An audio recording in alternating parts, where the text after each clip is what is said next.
Hadis mana hadis? Ada hadis. Hadir, Pak. Baik. Ya, pemakalannya udah ada, Jess. Pemakalan udah ada, Pak. Udah bisa dimulai, Pak. Ya, oke. Bismillahirrahmanirrahim. Alhamdulillah wassalatu wassalamu ala Rasulillah Muhammad ibn Abdullah wa ala alihi washabihi wa amma ba'd. Subhanaka la ilma lana illa ma 'allamtana innaka antal alimul hakim. Nawaitu ta'allumut ta'lim wa tadhakkur wa tazkir wa nafa wal intifa wal ibadah wal istifada wal hasa ala tamassuki bi kitabillah wa sunnati Rasulillah. Allahumma shalli ala Muhammad wa ala ali Muhammad.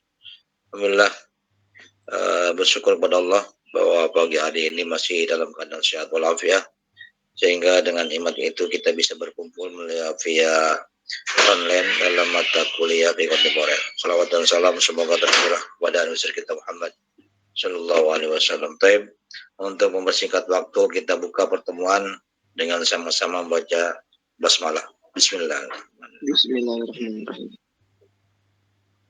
Ya, apa sekarang ini topiknya apa? Tentang apa? Materinya tentang apa? Tentang rodah, Pak. Rodah. Ya. Bismillahirrahmanirrahim. Sedikit saya kasih pengantar bahwa rodah adalah merupakan sebenarnya itu dalam Islam sangat dibutuhkan kalau memang seorang ibu yang melahirkan itu tidak bisa memberikan ASI, karena ASI itu merupakan yang sangat penting untuk kesehatan dan untuk kecerdasan. Oleh karena itu rodoa sangat dibutuhkan. Tapi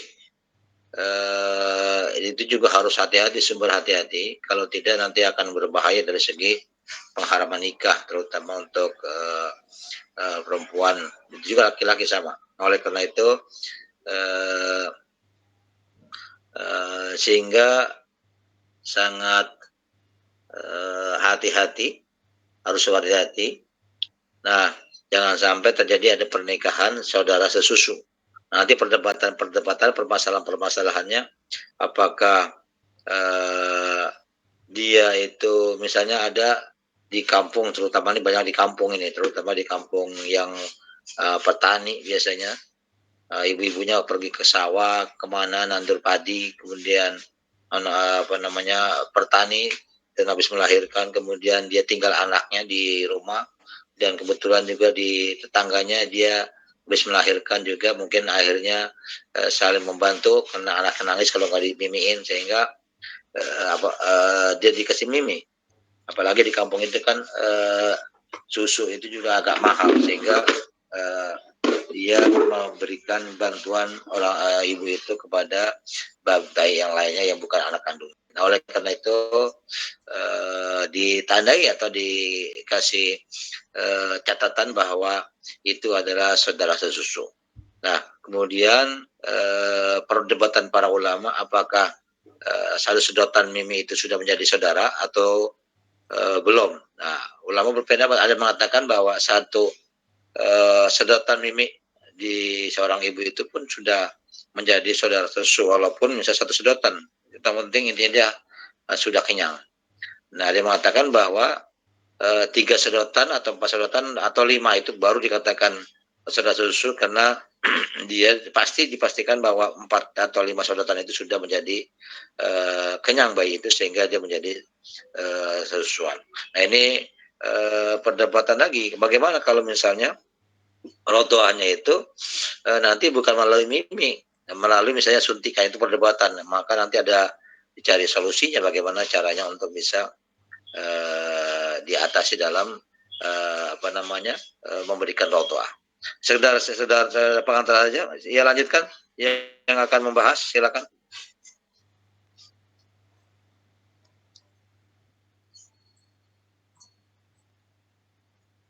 Halo. Baik, Pak, terima kasih atas waktunya. Fadilah ya? Iya, Bapak, Fadil sama Jannah, Pak. Fadil sama Jannah ya. Silakan Fadil, Jannah. Oke, bismillahirrahmanirrahim. Assalamualaikum warahmatullahi wabarakatuh. Assalamualaikum warahmatullahi wabarakatuh. Innal hamdalillah nahmaduhu wa nasta'inuhu wa nastaghfiruh wa na'udzu billahi min syururi anfusina wa min sayyiati a'malina may yahdihillahu fala mudhillalah wa may yudhlil fala hadiyalah. Asyhadu an la ilaha illallah wa asyhadu anna Muhammadan abduhu wa rasuluh la nabiyya ba'da amma ba'du. Kami dari kelompok 7, saya Muhammad Fadila Rahman beserta teman saya Jana Mardia ingin mempresentasikan tentang rodoah. Vivi boleh tolong di share screen-nya dong, Vi.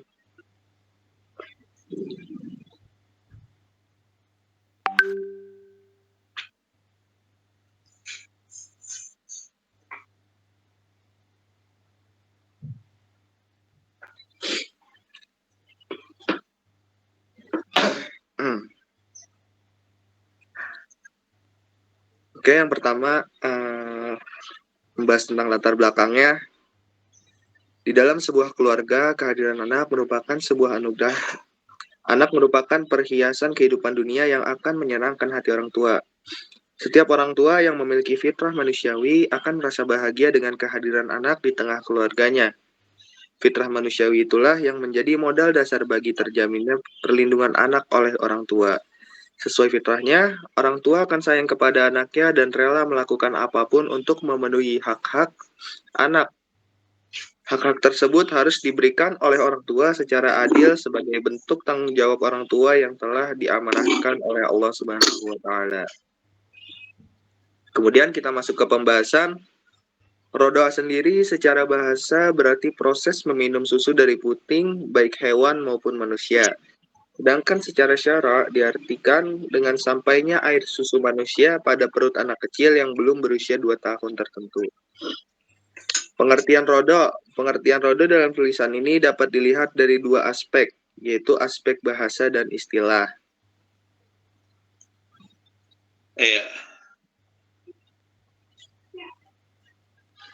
Yang pertama dari etimologi. Asal kata dari rodi'a yaitu yardo'u rodo'an, artinya menetekkan susunya atau menyusukan bayi ke payudaranya. Contohnya, ibu menyusui anak yang dikandungnya atau yang dilahirkannya. Sedangkan rodi murdiatun merupakan sifat bagi wanita, bukan untuk laki-laki, karena menyusukan merupakan perbuatan wanita. Kemudian terminologinya, berdasarkan pengertian syar'i yang dikatakan dengan rodo adalah sampainya air susu dari seorang wanita ke dalam perut seorang bayi dengan syarat tertentu. Para ulama berbeda pendapat dalam mendefinisikan ar-rodo. Menurut ulama Hanafiyah bahwa rodo adalah seorang bayi yang menghisap puting payudara seorang perempuan pada waktu tertentu. Sedangkan ulama Malikiyah mengatakan bahwa ar-rodo adalah masuknya susu manusia ke dalam tubuh yang berfungsi sebagai gizi. Asy-Syafi'iyah mengatakan ar-rodo adalah sampainya susu seorang perempuan ke dalam perut seorang bayi. Kemudian Imam Hambali mengatakan ar-rodo adalah seorang bayi di bawah 2 tahun yang menghisap puting payudara seorang perempuan yang muncul akibat kehamilan atau meminum susu tersebut atau sejenisnya.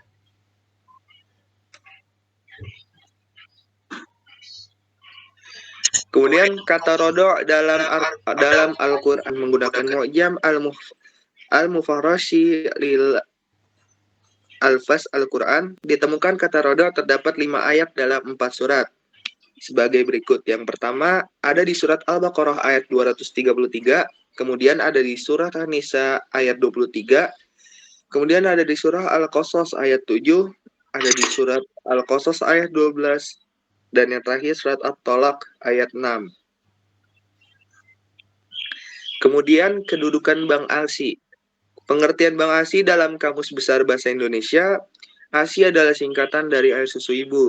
Sedangkan menurut istilah, ASI adalah suatu emulsi lemak dalam larutan protein, laktosa dan garam-garam anorganik yang sekresi oleh kelenjar mamai ibu yang berguna sebagai makanan bagi bayinya. Bang ASI adalah suatu lembaga yang menghimpun air susu manusia atau air susu ibu murni dari para donatur untuk membantu para ibu yang tidak bisa menyusui bayinya secara langsung. Bank ASI merupakan wadah atau tempat untuk menyimpan dan menyalurkan ASI dari pendonor ASI, yang kemudian akan diberikan kepada ibu-ibu yang tidak bisa memberikan ASI sendiri kepada bayinya. Ibu yang sehat dan memiliki kelebihan produksi ASI bisa menjadi pendonor ASI. ASI biasanya disimpan di dalam plastik atau wadah yang didinginkan dalam lemari es agar tidak tercemar oleh bakteri. Istilah Bank ASI adalah Human Milk Bank mengacu kepada sistem penyediaan ASI bagi bayi yang prematur maupun tidak prematur yang ibunya tidak memiliki ASI cukup atau tidak bisa menyusui karena suatu alasan. Untuk selanjutnya akan dibacakan oleh rekan saya, Jana Mardia. Ya, Jana, silakan Jana. Sejarah munculnya Bank ASI untuk pertama kali di Amerika Serikat. Berdirinya Bank ASI di Boston tahun 1911 pada ibu donatur menerima sejumlah uang sebagai tanda terima kasih telah bersedia mendonorkan ASI-nya. Di samping untuk bayinya sendiri, ASI yang telah terkumpul itu kemudian dipasteurisasi untuk membunuh bakteri yang bisa membahayakan bayi penerima ASI donatur. Pada tahun 1943, The American Academy of Pediatrics merilis panduan untuk operasional Bank ASI. Pada tahun 1970, neonatologi menjadi suatu kajian tersendiri, menangani bayi prematur untuk mampu bertahan hidup. Sejak itu, Bank ASI donatur menjadi menu utama bayi prematur dari jumlah Bank ASI semakin luas.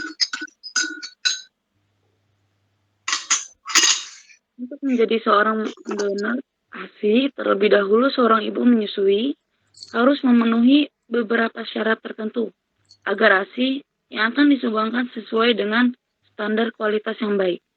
Beberapa syarat yang harus dipenuhi tersebut melahirkan secara sehat, normal, tidak hamil, tidak merokok, tidak minum alkohol, tidak meminum kopi atau kafein.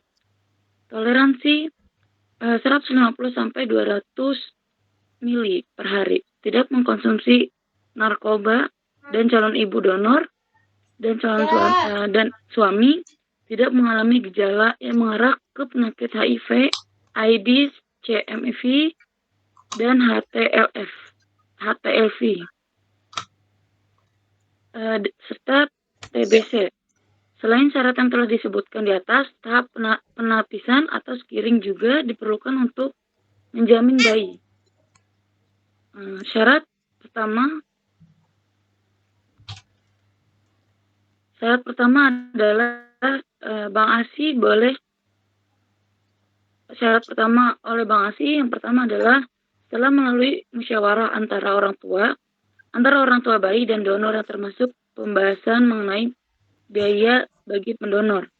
Para pendonor juga harus tetap menjaga syariat Islam dalam perilaku sehari-hari. Musyawarah antara kedua belah pihak dibutuhkan karena anak yang menyusui dari ibu samakan menjadi saudara sesusu yang haram hukumnya untuk menikah.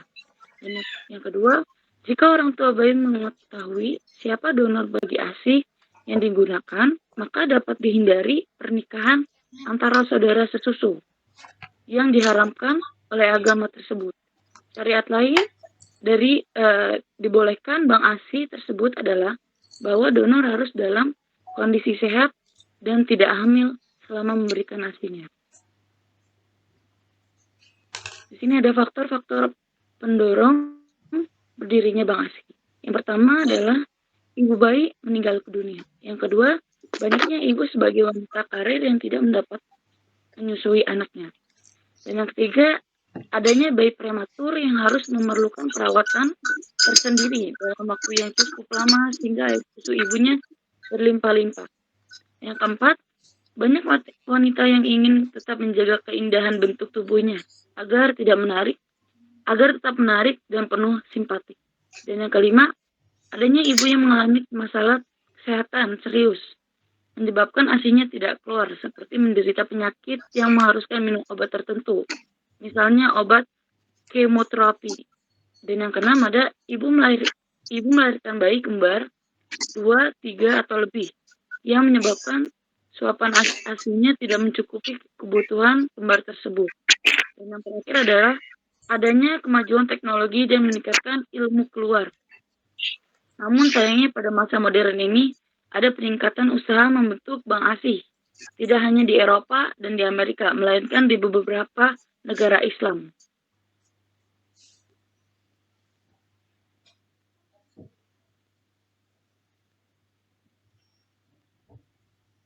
Dasar hukum rodoah adalah dasar hukumnya. Yang pertama, rodoah banyak terdapat dalam ayat Al-Quran dan hadis. Setidaknya ada 6 buah ayat dalam Al-Quran yang membicarakan perihal penyusu anak rodoah. 6 ayat itu terpisah dalam 5 surat dengan topik pembicaraan yang berbeda-beda. Namun 6 ayat ini pembentukan hukum Islam, pembentukan hukum selain 6 ayat tersebut. Rodoah juga mendapatkan perhatian dari Nabi Muhammad SAW. Dalam menjelaskan ayat-ayat tersebut, baik dalam Al-Quran maupun hadis, kedudukannya yang sangat berarti bagi ketetapan landasan hukum rodoah, dalil yang menjadi dasar rodoah.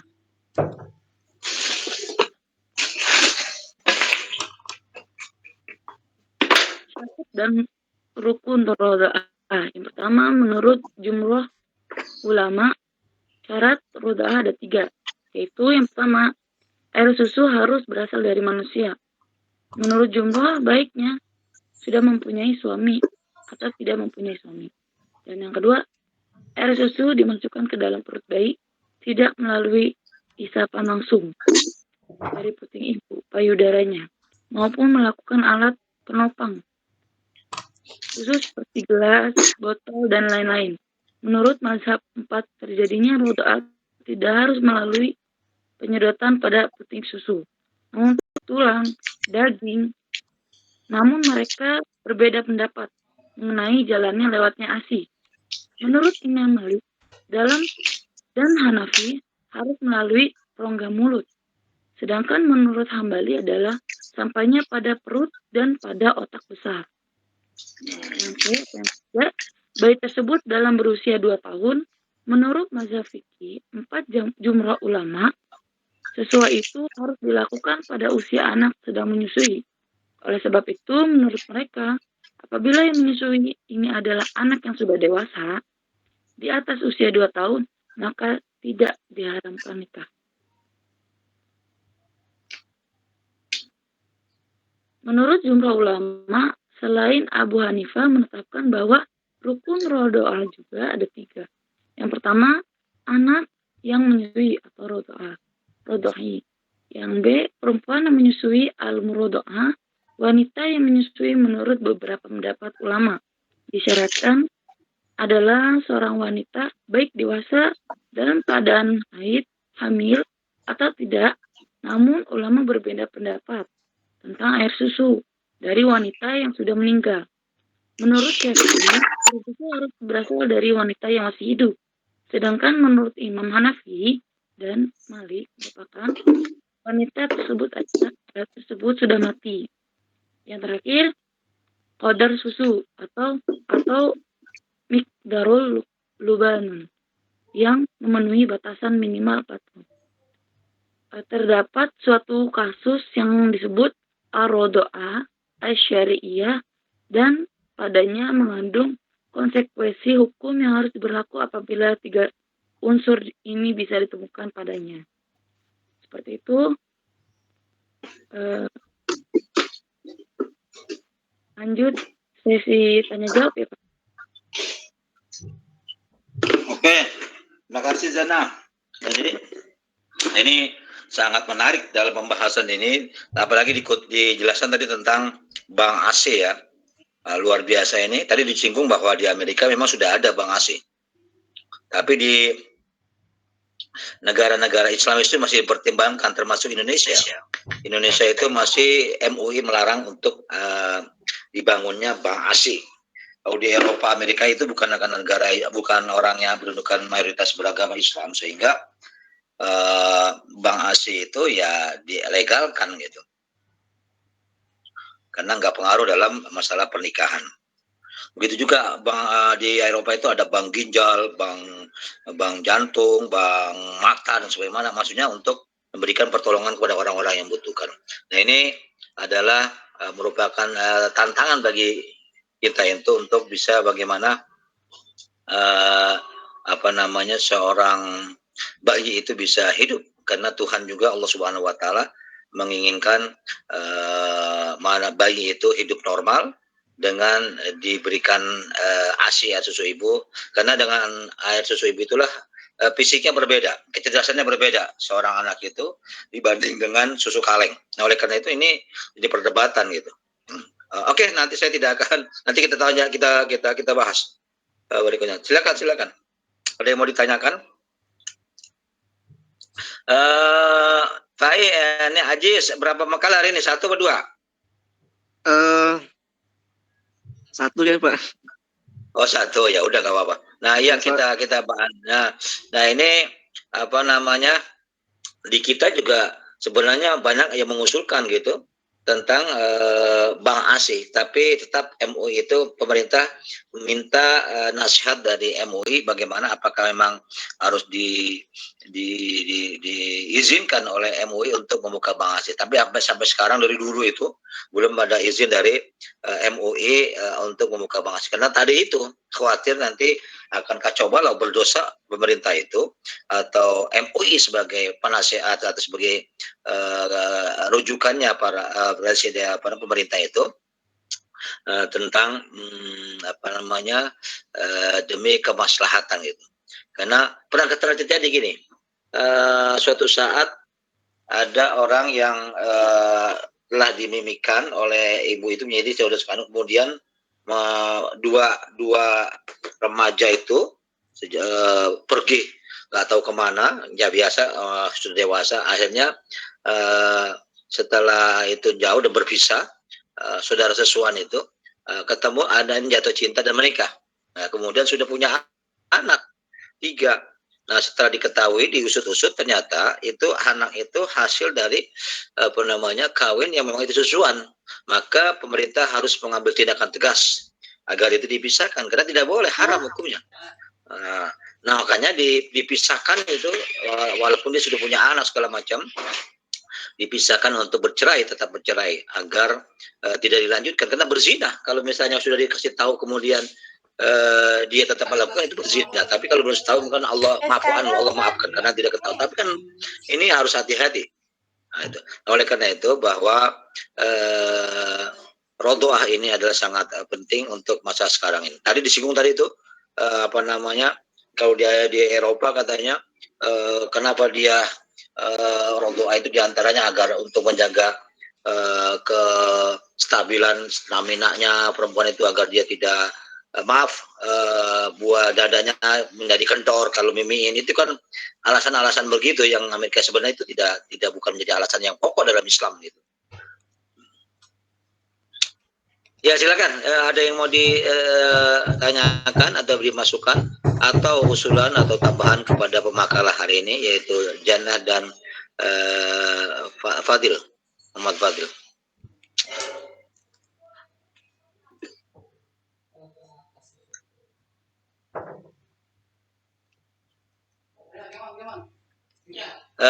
Tadi saya sambil menunggu ya.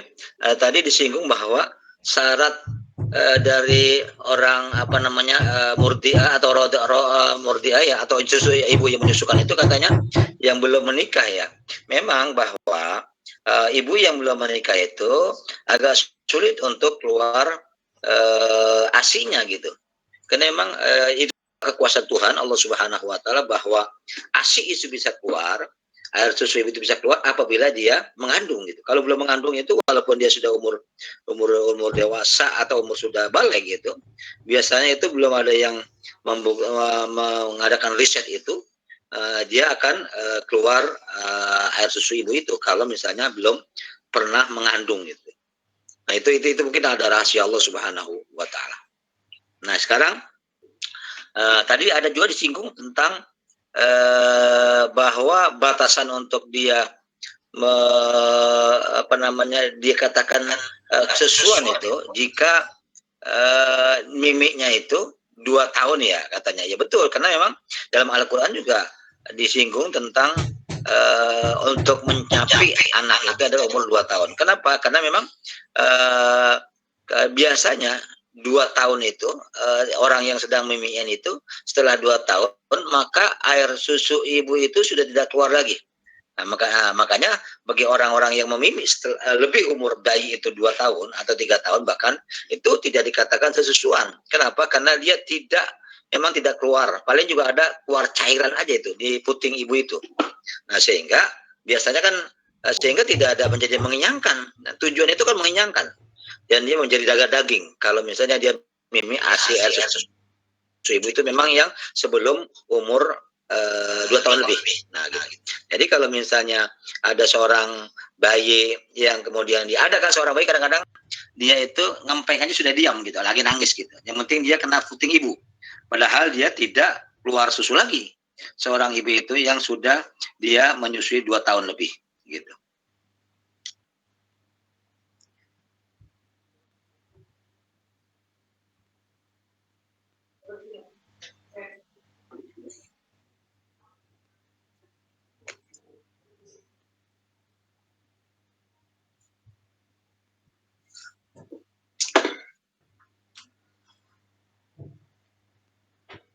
Ya baik, gimana teman-teman? Ada ingin menanyakan atau menambahkan nih, menyanggah gitu? Biar kita lanjut nih diskusinya juga gitu. Iya, ini, iya silakan. Ada apa sudah paham semua? Tapi kemarin itu teman kelas apa itu ramai sekali tentang membahas masalah ini karena banyak masalah dalam di kehidupan masyarakat itu. Atau nggak pada ada ini mahasiswanya nih, jangan teman-temannya. Mungkin Pak ini gimana ini teman-teman? Saya boleh, Iya. saya belum terlalu paham Pak, jadi bingung mau nanya. Belum paham gimana? Iya. Mungkin karena laki-laki gitu ya Pak.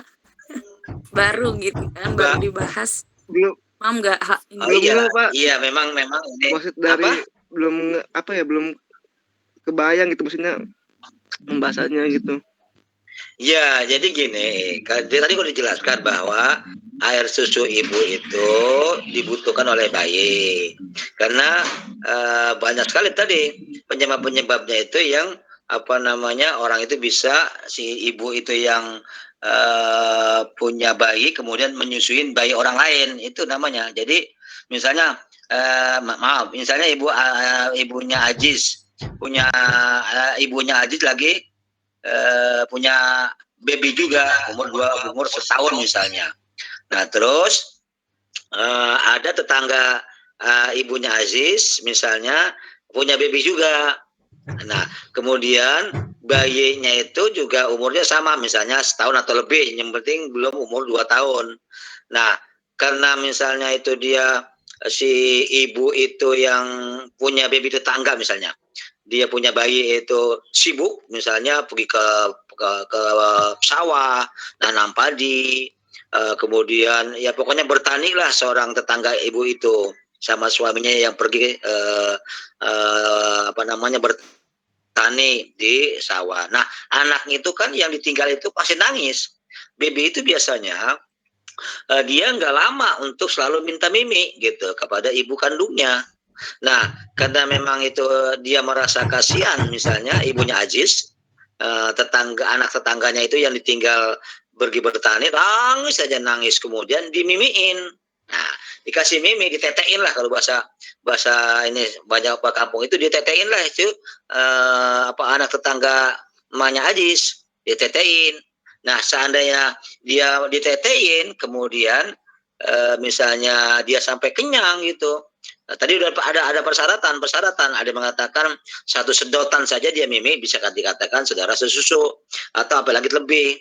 Nah gitu. Jadi sebenarnya mau bantu gitu. Ibunya Ajis itu sebenarnya membantu kepada anak tetangga supaya nggak nangis, dikasihlah ditetein gitu, ditetein. Nah itu nanti si orok itu akan menjadi saudara gitu loh.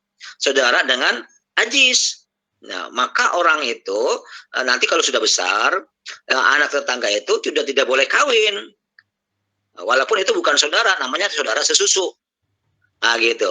Nama bukan saudara misalnya satu ibu bukan, tapi saudara sesusu. Maka orang yang saudara itu kan nggak boleh kawin, hukumnya haram kalau saudara. Makanya nanti ada lihat sampai ke atas ke bawahnya itu dia tidak bisa kawin itu sih. Yang awalnya baby kalau sudah besar dia nggak boleh kawin kepada anak ibu yang menyusui tadi, anaknya aja ibunya ajis gitu. Jadi numpang mimi, numpang netek gitu. Nah, kalau bahasa kita aja bahasa bojongnya atau bahasa yang orang kampung itu numpang netek gitu. Sama emaknya orang gitu. Itu numpang netek itu istilah kalau bahasa kita itu. Nah, maka kalau dia numpang netek, maka dia itu bersaudara gitu. Dengan ibu itu dan anak-anak ibu itu, dan gak boleh kawin. Gak boleh nikah. Karena dia bersaudara sesusuan. Kalau udah nikah, itu haram hukumnya zina. Gitu. Kan nggak boleh kita menikah dengan anak, menikah dengan saudara. Gitu maksudnya Jis. Gitu Pak. Iya. Tapi untuk alasannya seorang ibu itu, misalkan yang tadi itu Pak, ibu saya gitu kan ya. Iya. Punya anak gitu, terus yang tetangga itu punya anak juga. Iya. Untuk alasannya apa? Kan ada juga ibu yang nggak keluar ya hasilnya gitu. Ada banyak ibu itu. Untuk alasannya apa? Kalau alasannya gara-gara sibuk karena pekerjaan. Oke. Saya paham Haji, saya paham. Jadi misalnya ada seorang ibu habis melahirkan, susunya nggak keluar. Biasanya memang agak sulit, ada yang sulit ibu begitu melahirkan air susunya, asinya itu nggak keluar. Makanya dia berusaha untuk misalnya kalau di kampung itu ada namanya daun katuk. Daun katuk itu sayur daun katuk itu kalau diminum itu biasanya cepat dia proses untuk keluar air susunya. Nah gitu.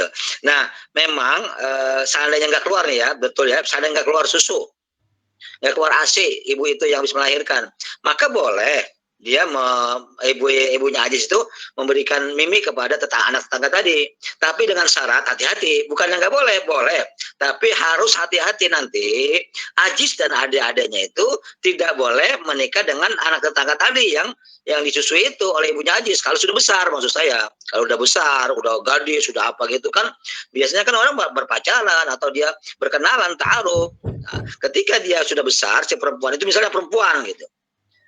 Atau salah satunya ada yang satu perempuan, yang satu laki-laki misalnya. Ketika dia sudah besar, nanti yang tadi ibunya anak itu nggak ada keluar susu, disusuin oleh ibunya Ajis, sudah besar, nggak boleh menikah dengan saudaranya Ajis yang ibunya Ajis tadi punya anak gitu. Jadi adanya Ajis kan, maka nggak boleh. Itu dia menikah kalau sudah besar, karena itu saudara sesusu. Nah gitu. Kalau itu kan bagus tuh menolong tuh, karena dia tidak punya air susu yang habis melahirkan itu, asinya nggak keluar, dimimiin, ditetein nggak keluar. Nah maka itu boleh membantu, cuman nanti hati-hati gitu. Nah, ingat itu dicatat bahwa anak fulan, dia anaknya si fulan bin fulan itu pernah menyusu dengan ibu saya, kata Ajis gitu. Maka Ajis nanti dikasih tahu adik-adiknya itu nggak boleh menikah, misalnya adiknya Ajis itu laki-laki, yang tetangga itu yang nggak keluar susu ibunya tadi itu adalah perempuan. Maka ketika besar dia tidak boleh menikah. Gitu. Boleh menikah. Makanya tadi di Amerika itu banyak faktor-faktor syarat untuk dibuat Bang Asi, diantaranya tadi. Nah kalau di Amerika kan syaratnya bukan itu saja. Dia misalnya perempuan kan kalau misalnya tidak mau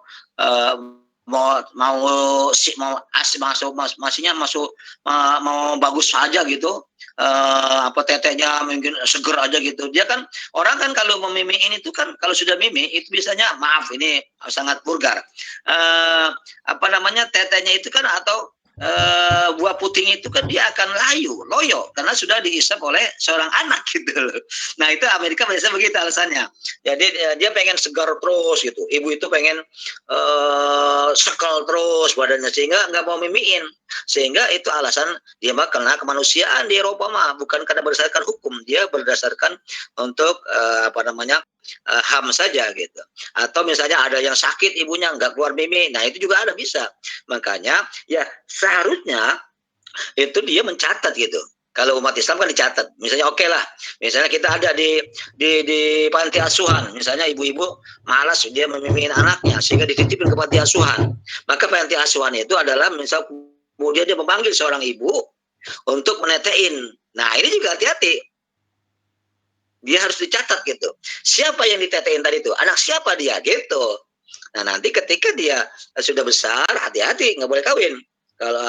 Kalau misalnya lawan jenisnya tadi itu yang memilih dia anaknya laki-laki, kemudian yang dimilih itu anaknya perempuan, maka itu hati-hati, nggak boleh menikah. Maka itu yang repot kan, kalau misalnya ada bank ASI itu akan bahaya, repot mencatatnya orang anak siapa ini wah sama ini. Kalau misalnya orang membeli air susu ibu di bank gitu atau di suatu lembaga yang lainnya gitu. Nah ini yang terjadi Pak, problem gitu di masyarakat. Gitu. Zaman sekarang kan ada orang capek merawat ibunya udah tua, bapaknya udah tua, ditaruh ke panti asuhan, gitu. Karena memang dia anak itu pengen bebas gitu, nggak merawat orang tua. Padahal orang tua adalah pahalanya luar biasa, keramatnya berjalan kalau kita rawat dengan baik yang sudah tua. Sehingga dititipkan anaknya itu yang masih bayi itu, yang masih umur setahun gitu, ke panti asuhan, sehingga di sana panti asuhan itu bisa saja dia mengasih air susu kaleng gitu.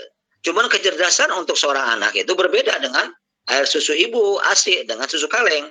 Ternyata dalam penelitian luar biasa gizi yang diserap atau diambil dari air susu ibu ketimbang air susu kaleng. Dari segi kecerdasannya juga berbeda, kesehatannya juga berbeda.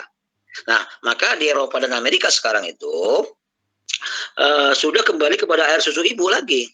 Nah, dulunya mereka, makanya sekarang orang yang punya anak di Eropa, di Amerika itu adalah sebelum dia berangkat kerja, maka air susunya itu dia disedot dulu pakai alat gitu, kemudian ditaruh di pengawet, misalnya di kulkas, di apa gitu, supaya nanti bisa diminum oleh anaknya. Nah itu saking dia tidak mau menggunakan air susu kaleng. Kenapa? Karena dari segi gizi berbeda, ada kecerdasan juga berbeda. Kalau misalnya anak itu minum susu ibunya gitu. Itu maksudnya Jis. Ya Pak, terima kasih Pak. Iya. Pak, saya mau bertanya Pak. Iya Taufik, iya Fik. Tadi kan Bapak udah jelasin ya, sedikit saja misalkan bayi itu minum susu di lain ibunya itu dia udah termasuk saudara sesusuan gitu Pak ya. Iya betul Taufik. Karena kan ada tuh Pak yang namanya susu sapi yang dalam kemasan kayak bibelok terus SGM itu kan walaupun ada campurannya masih ada susu sapinya Pak ya. Itu apakah ketika bayi itu meminum susu itu masih termasuk saudara sesusuan sama sapi Pak? Dengan binatang itu? Iya. Iya tidak, enggak itu karena ini yang dimaksud itu adalah kan kita nggak boleh kawin dengan binatang. Iya. Manusia, artinya nggak apa-apa, itu nggak apa-apa. Jadi manusia itu menikah dengan binatang haram hukumnya. Nah, sedangkan jadi yang menjadi haram itu adalah sesama manusia. Karena yang dibolehkan dalam Islam itu adalah tazawwajul wadud, kata Nabi, berkawinlah kalian itulah kepada manusia, bukan kepada binatang. Jadi artinya kalau misalnya ada adik kita, saudara kita minum dari susu kaleng, SGM dan sebagainya, itu tidak menjadi masalah karena yang dimaksud dengan dalam Al-Qur'an ini pembahasan adalah tentang manusia ke manusia. Nah, sedang makanya dalam Islam itu kan ada hukumnya. Bagi orang yang menghubungi atau menzinai atau menjimai binatang itu hukumnya haram, itu dosa besar. Itu oleh karena itu kita yang dimaksud di sini fik adalah sesama manusia, bukan sama binatang. Walaupun kita minum sedrum juga itu susu kaleng itu nggak apa-apa gitu si bayi itu, karena yang dimaksud adalah dengan sesama manusia. Gitu Taufik. Berarti nggak ada hubungan saudara sesusuan gitu Pak ya? Dengan binatang tadi kagak. Iya, enggak. Ya, iya yang dimaksud itu kan dengan itu, Pak. Iya. Iya, bagus, saya paham. Bagus itu pertanyaan bagus sih. Bagus Taufik, makasih. Jadi tidak ada relasi, tidak ada alaqah hubungan antara manusia dengan susu binatang, karena memang tidak ada hukum untuk kita menikah dengan binatang. Makanya kalau ada orang yang melampiaskan seksualnya kepada binatang, itu adalah hukumnya dosa. Walaupun itu misalnya dinikahi, kan nggak ada syarat nikah, kita nikah dengan binatang, mas kawinnya ini nggak ada. Makanya yang menjadi syarat itu adalah dengan manusia gitu Taufik. Iya. Iya, Pak. Ya.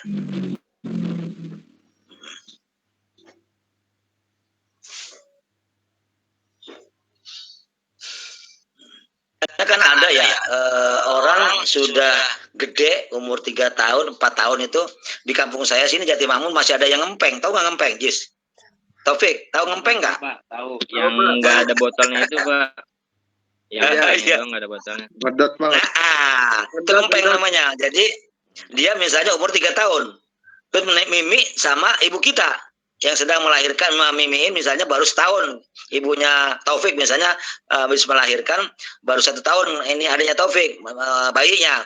Kemudian dia ada anak orang itu yang tadi itu yang sibuk misalnya guru ininya apa namanya emaknya si tetangga atau emaknya teman ibunya Taufik misalnya.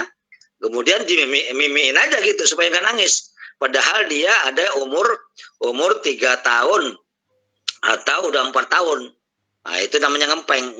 Itu enggak dikatakan sesuatu. Kenapa? Karena dia itu tidak mengenyangkan lagi meminum air susu orang itu. Tadi yang pertama itu yang membuat dia itu adalah menjadi tahan tubuh dengan mimian itu. Jadi yang masih langsung kenyang dengan minum itu. Gitu.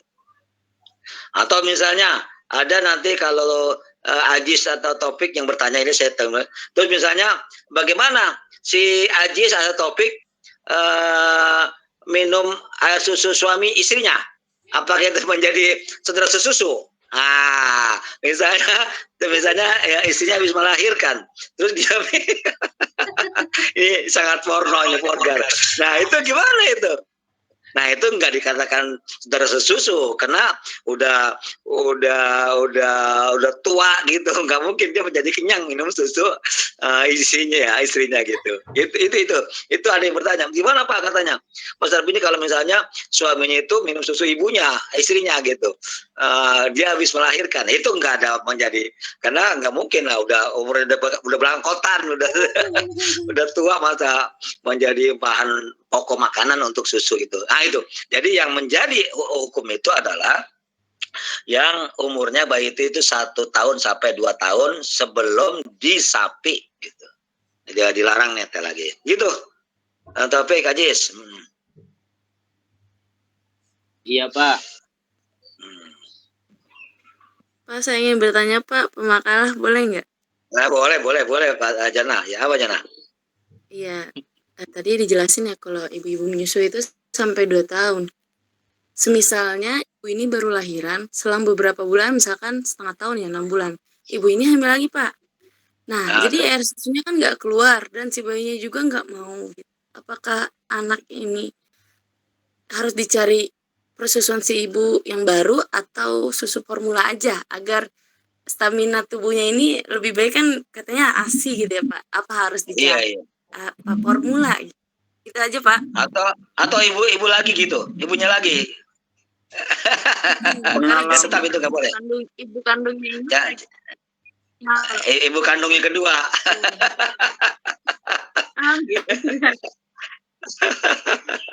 Iya. Itu tetap dia di saudara sesusuan itu sama, nggak boleh. Jadi dia tetap formula saja. Atau boleh kita misalnya selain mau poligami, ini lari ke poligami nih. Kalau misalnya ada seorang ibu yang mau nyusui boleh saja, tapi ingat dicatat itu. Siapa tadi ibu itu yang menyusui adik kita yang baru 6 bulan udah lahir. Ini karena suaminya ini banget ini. Apa namanya tokcer. Jadi sebelum setahun udah lahir lagi. Tokcer banget.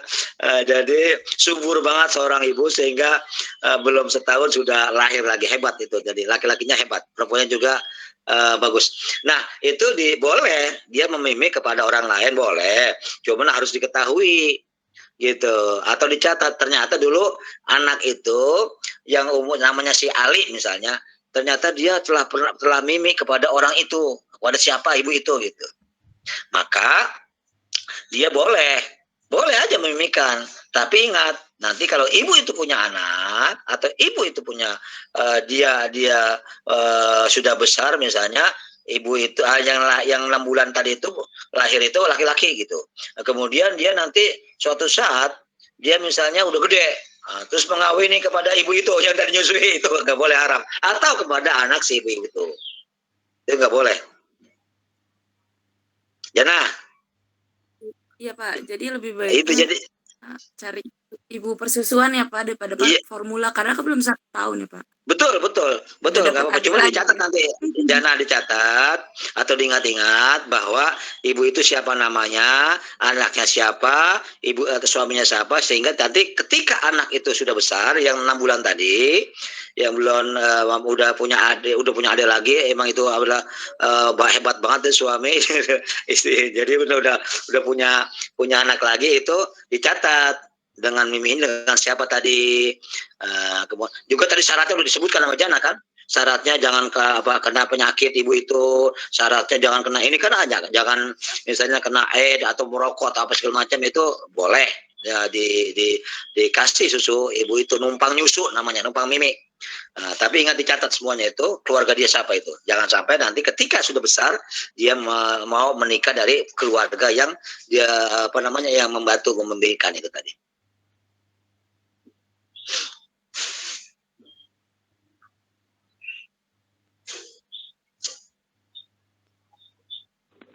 Ya, terima kasih Pak penjelasan. Iya, udah. Ya, udah. Ada lagi? Saya deh Pak. Cuman lebih ke kurang paham aja gitu Pak. Maksudnya terkadang kan ada seorang ibu yang istilahnya sehat, bisa menyusui, tapi kayak ditaruh di plastik gitu Pak. Kan ada Pak gitu. Maksudnya boleh nggak? Oh iya, itu saya paham. maksudnya. Saya paham. Jadi misalnya ada seorang ibu, Adam ya, ada seorang ibu, kemudian dia nggak di mimi gitu, karena ditaruh plastik atau di botol. Iya, terkadang ada yang kayak gitu kan. Ada banyak itu, banyak. Ya itu tadi yang saya bilang, misalnya dia seorang wanita karir, kemudian dia sebelum berangkat kerja atau sebelum dia beraktivitas, dia sedot dulu itu. Pakai ada alatnya itu. Saya pernah lihat itu dulu, keluarga saya itu dia kena putingnya itu sakit, puting miminya ibu itu. Akhirnya dia beli alat untuk disedot itu puting ibu itu dengan alat, sehingga tidak langsung diisep itu putingnya, tapi dia melalui alat disedot, serot. Nah setelah itu baru dikasih kepada anak. Itu nggak jadi masalah, Adam, nggak jadi masalah itu. Itu memang justru dilakukan oleh orang-orang yang aktif, yang beraktivitasnya sangat sibuk sekali gitu. Jadi nggak jadi masalah, Adam. Iya baik Bapak.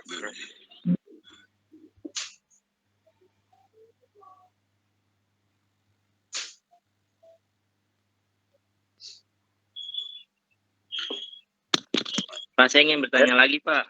Wah, Topik, ini jadi semangat nih Topik. Apa lagi? Nah, ini mungkin mewakili teman-teman yang laki-laki Pak ya. Oh iya, boleh.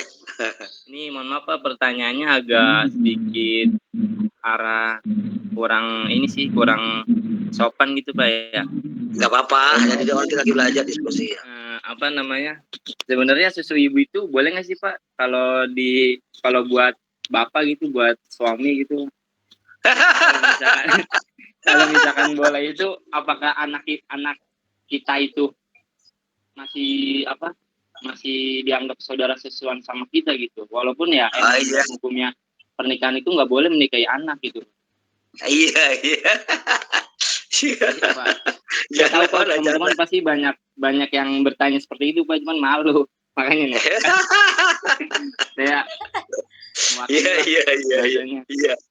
Iya, oke. Mana si Jana yang pemakalannya ini? Iya, jadi bagaimana misalnya suami itu mungkin bagaimana sih rasanya air susu istrinya lah gitu. Gimana sih air susu istrinya? Kemudian kan diminta aja gitu, mimik lah istilahnya, bayi gede, ini bayi gede. Ini bayi gede mimik ini, bahwa tadi sudah disinggung oleh Jana dan Fadil, bahwa yang menjadi itu syarat untuk menjadi saudara adalah bayi yang melahirkan, yang mimi itu, yang minta dimimin itu, yang numpang mimi itu adalah umurnya bayi itu adalah 2 tahun. Kalau sudah 3 tahun, 4 tahun itu tidak menjadi masalah. Maksudnya nggak saudara sesusu, karena dia bukan inti, makanan inti bagi si bayi. Karena si bayi umur 3 tahun, 4 tahun itu udah nggak makan susu lagi, nggak minum susu lagi, dia udah makan nasi, nasi rutin, nasi segala macam, udah makan segala macam itu boleh. Nah, apalagi ya sama aja. Suami juga misalnya dia istrinya lagi habis melahirkan, terus sudah 40 hari, udah 2 bulan, kan boleh udah hubungan suami istri. Nah, kemudian lagi mau hubungan, terus dia mimi juga nih, bayi gede nama suaminya. Nah, itu nggak jadi masalah, karena bukan makanan pokok bagi si suami yang udah sudah gede, itu mah udah apalagi umur 20-30 tahun, dan itu tidak mempengaruhi terhadap ke gizi terhadap suami. Jadi tidak menjadi bersaudara antara suami dan istri itu, karena dia sudah tidak pengaruh lagi si suami itu fisiknya, perkembangan hidupnya dengan meminum susu istrinya atau mimi istrinya gitu. Jadi nggak jadi masalah, gitu. Nggak jadi masalah, itu sama seperti itu. Apalagi diminumkah, disedot melalui puting istrinya lagi tuh, itu nggak jadi masalah, tidak menjadi saudara sesusu gitu. Karena yang menjadi dianggap saudara sesusu dalam Islam itu adalah ketika bayi itu umurnya 1 tahun sampai 2 tahun ketika mau disapi itu. Karena kalau udah disapi dia itu orang, apalagi 3 tahun, ini mah suami udah sama-sama 40 tahun 30 tahun, itu mah nggak jadi masalah sampai. Oke, saya rasa itu. Berarti kalau dalam hukum Islamnya sendiri boleh gitu Pak ya? Boleh, tapi ente makro kalau mimi sama suami sama istri. Ya. Itu larinya ke porno nanti lah.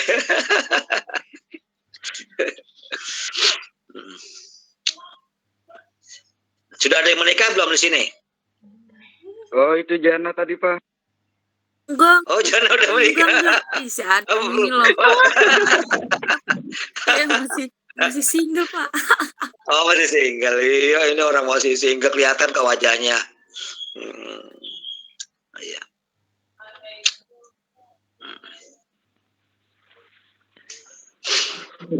Ya, udah. Kalau ada pertanyaan udah kan. Apanya? Iya, itu masalah praktek Bang Asi ya. Oh iya, nah, Adam ya. Kalau saumpama itu kan seperti halnya kayak donor ASI gitu kan Pak? Iya. Nah, maksudnya kita sebagai orang tua mungkin harus tahu pendonor. Kan kadang kalau yang donor gitu kan kita nggak tahu nih orangnya siapa gitu kan. Apakah kita harus tahu apa gimana gitu Pak? Nah, itu yang betul Adam. Ini yang menjadi kekhawatiran Adam.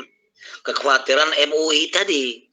Kenapa MUI kita itu, Majelis Ulama Indonesia, telah diusulkan untuk membuka bank ASI? Kenapa dilarang oleh MUI? Karena khawatir tadi. Nanti siapa itu pendonor ASI-nya? Kan udah ketahuan. Suatu saat misalnya dia sudah gede itu, yang disusui itu, kemudian ketemu dengan pendonor itu, anaknya si pendonor, kemudian dengan ibu pendonor, bisa saja dia, kan banyak sekarang orang-orang menikah yang perjaka dengan orang udah umur 30 tahun. Apalagi sekarang udah lagi ngetren nih, katanya banyak perjaka mau cari-cari janda. Nah, ini kan khawatir juga. Nah, itu yang dikhawatirkan. Nanti kalau misalnya ada bank ASI, sehingga nanti kita nggak tahu siapa pendonornya.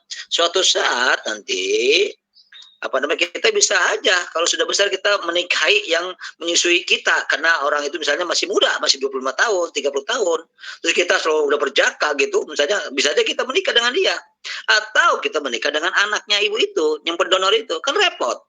Nah ini yang dikhawatirkan, sehingga nanti banyak penzinahan di mana-mana gitu, dan nantinya nggak ada keberkahan dalam hidup rumah berbangsa dan bernegara, karena banyak penzinahan di mana-mana. Asbab adanya pernikahan adalah sesusuan, gitu maksudnya Adam. Jadi memang makanya MUI itu melarang gitu dibuka bank ASI.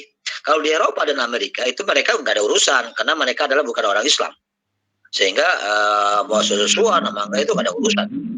Bahkan itu ada teman, ada itu orang Amerika itu, orang Eropa yang bukan Islam ya, orang bukan Muslim, dia itu anaknya sebelum dia dinikahi oleh laki-laki lain, maka itu kadang-kadang ada sebagian yang saya dengar itu adalah orang tuanya yang maaf ya, yang mencoba dulu sebelum dikawini. Itu kan mereka itu menjadi masalah bagi mereka gitu. Jadi sebelum dikawini oleh bapaknya, maka bapaknya dulu yang istilahnya maaf ini memperawanin gitu. Hanya ada bagian. Nah ini kan mereka mah nggak jadi masalah gitu-gituan, karena bukan orang Islam gitu.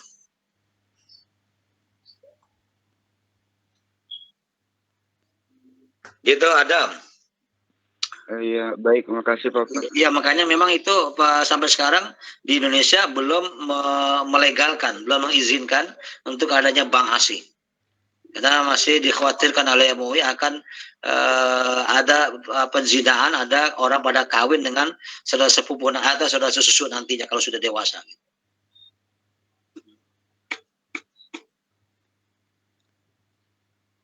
Nah, ya, cuman tadi makanya harus dicatat gitu. Kalau misalnya pendonor itu siapa, ibu siapa, namanya siapa, nah gitu. Nah itu nanti kan agak repot jadinya kita mencari begitu, namanya siapa, pendonor itu dari mana, keluarga siapa, nah itu kan itu yang agak repot jadi.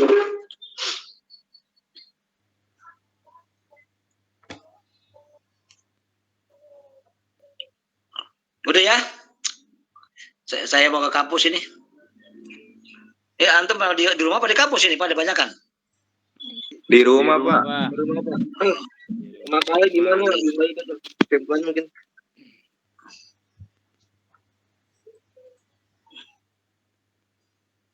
Ya udah ya, Jannah, Fadil yang telah mempresentasikan makalnya dengan baik ya. Makasih juga Taufik, Boy, Aziz, Adam yang bertanya, dan teman-teman yang belum bertanya ya nanti diberikan kesempatan waktu yang lain, makalah yang lain kita akan diskusi lagi. Mudah-mudahan ini sebagai khazanah kita, sebagai pengalaman, ilmu pengetahuan bagi kita. Nanti kalau ada hal-hal yang terjadi di kampung kita, di masyarakat kita, maka antum bisa menjawab terhadap pertanyaan-pertanyaan yang memang yang terkait dengan adanya rodoah tadi, sesusuan itu. Dan jangan sampai kita tidak mengerti tentang masalah hukum, walaupun kita misalnya dari pendidikan, karena yang namanya ilmuwan itu harus mengerti paling tidak apapun yang ada di masyarakat, masalah hukum kita bisa menjawab hal-hal yang terjadi, sehingga nanti kita dianggap orang gitu, nggak diremehkan, bang masalah S1 doang di masalah ini aja nggak ngerti. Nah itu jangan sampai terjadi itu. Oleh karena itu kita harus paham betul masalah-masalah yang terkait dengan masalah hukum, apalagi yang masa kekinian gitu, termasuk yaitu rodoah tadi. Tapi kalau sudah tidak ada yang bertanya, kita cukupkan ya, Fadil, Jannah. Iya Pak. Ya dibaca kesimpulannya udah belum, Jannah? Belum Pak. Ya dibacakan Adam, Fadil, Jannah, yang bacakan apa Fadil atau Jannah? Ya Pak. Saya buka dulu. Nggak usah saya screen ya Pak? Nggak usah, bacain aja.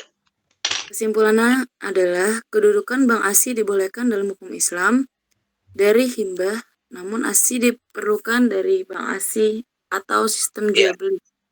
Masih diragukan sebab tidak jelas identitas pendonornya. Implikasi, implikasi bank ASI terhadap status saudara sesusu. Para ulama berbeda pendapat. Ulama yang dibolehkan beralasan bahwa menyebabkan keharaman adalah jika dia menyusui langsung. Dan menurut Yusuf Al-Qaradawi, landasannya bagi haramnya pernikahan antara anak sesusu atau dengan ibu susunya, antara sesama saudara persusunya, dan sifat keibuannya. ibu yang menyusuinya terbentuk karena dari air susunya. Tetapi karena di setiap puting susu ibunya, si bayi selalu ingin lengket pada sehingga menimbulkan kasih sayang yang ketergantungan pada bayi. Gitu, Pak. Itu terkait itu ya. Jadi ada rasa psikologinya ya, anak itu kepada ibu itu. Iya. Sudah. Sudah kesimpulannya udah, Jana. Udah Pak, segitu tadi. Oke, sudah cukup jelas intinya. Ya dibolehkan Bang Asyid, tapi di Indonesia belum diizinkan. Memang karena khawatir nanti ada hal-hal yang sangat sulit untuk mencari identitas dari seorang donor susu itu. Tapi ya mudah-mudahan nanti bisa dikaji terus, dibaca terus tentang rodoa. Banyak buku-buku yang menjelaskan tentang rodoa yang terutama yaitu tentang fikih kekinian. Tapi kita cukupkan sekian pertemuan kita pada pagi hari ini. Mudah-mudahan ada manfaatnya untuk kita semuanya. Kita tutup dengan sama-sama membaca hamdalah. Subhanakallahumma bihamdika asyhadu an la ilaha illa anta astaghfiruka wa atubu ilaik. Ya, makasih. Assalamualaikum warahmatullahi wabarakatuh. Waalaikumsalam warahmatullahi wabarakatuh. Terima kasih, Pak. Terima kasih, Bapak. Yuk.